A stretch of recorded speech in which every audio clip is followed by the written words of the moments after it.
dabeecadaha qofka suuqa ku cusub uu leeyahay. Intaan qodob oo aan ku soo koobay, qof walbo maanta trader ah waa uu soo maray. Inta haatan dul taaganna hadday u dhabar adeegto, waxaan aaminsanahay inay ka gudbayso. Qodobka ugu horeeya waxay tahay qofka traderka cusub filasho fog inuu leeyahay.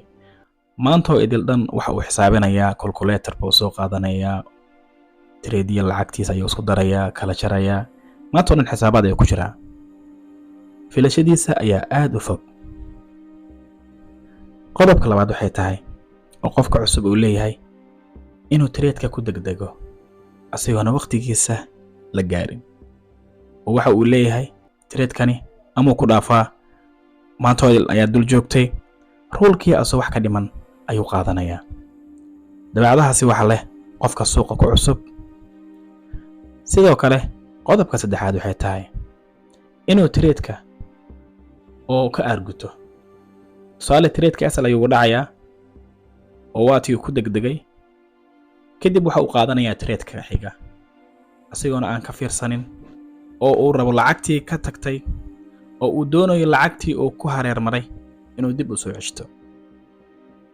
Qodobka afaraad ee qodobka xiga ah oo qofka cusub ee traderka cusub ee dabeecadihiisa ay ka mid tahay waxa weeyaan inuu trade-ka hadduu entry yimaado oo ka walwalo inuu qaato iyo in kale asigoo ka cabsanayo trade-kan ama kii hore ahaada ama isladana kaaga dhacaa trade-ko saxan waay. Tan kale tan trade saxan oo ka baqa waxa uu qaadanayaa trade qaldan. Dabeecadahaasi waxa leh qofka traderka cusub ah. Sidoo kale qodobka shanaad qofka traderka cusub waxa uu leeyahay go'aan degdeg ah. Go'aanadiisa aad ayay u fudud yihiin. Tusaale rulka uu ku shaqeynayo ayuu ka shaqeynayaa. Waxa uu leeyahay nidaamkani waan ka guurayaa, nidaam kale ayaan aadayaa. Kii waa uu soo xamili waaynayaa koo kale. Asiga maanta oo idil dhan waxa uu ku jiraa inuu nidaamyada badbedelo. Qodobka xiga ee lixaad qofka traderka cusub dabeecadihiisa waxaa ka mid ah inuu week walbaba uu jadwal sameysanayo. Maanta oo idil dhan waxa uu qorayaa. Wuxuu leeyahay isbuucani waxaan ku dhaqmayaa sidan iyo sidan, rulkiga ayaan qaadanayaa asigoo aanan ka dhabaynin. Sidoo kale waxa uu maanta oo idil furayaa akooma deema ah. Midkan ayuu isbuucan furay waa uu gubay, isla waqtigii akoon kale ayuu furayaa waa uu gubayaa. Dabeecadaha qofka traderka cusub uu leeyahay weeyaan. Qodobka ugu dambeeya waxay tahay marka oo qodobka toddobaad ah.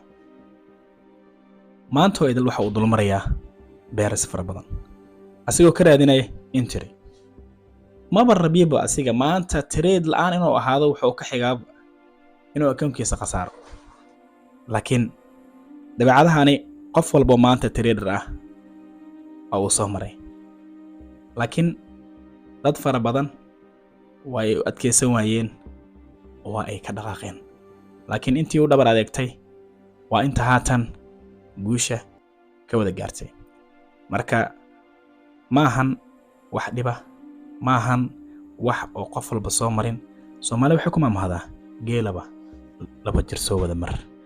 Marka dabeecadaha qofka suuqa ku cusub ayaan muuqaalkani ugu talagalay inaan ku soo afmeero. Marka waxaan rabaa intaan qodob keebaad isku aragtay, keeba haatan dul taagan tahay, keebaana soo dhaaftay.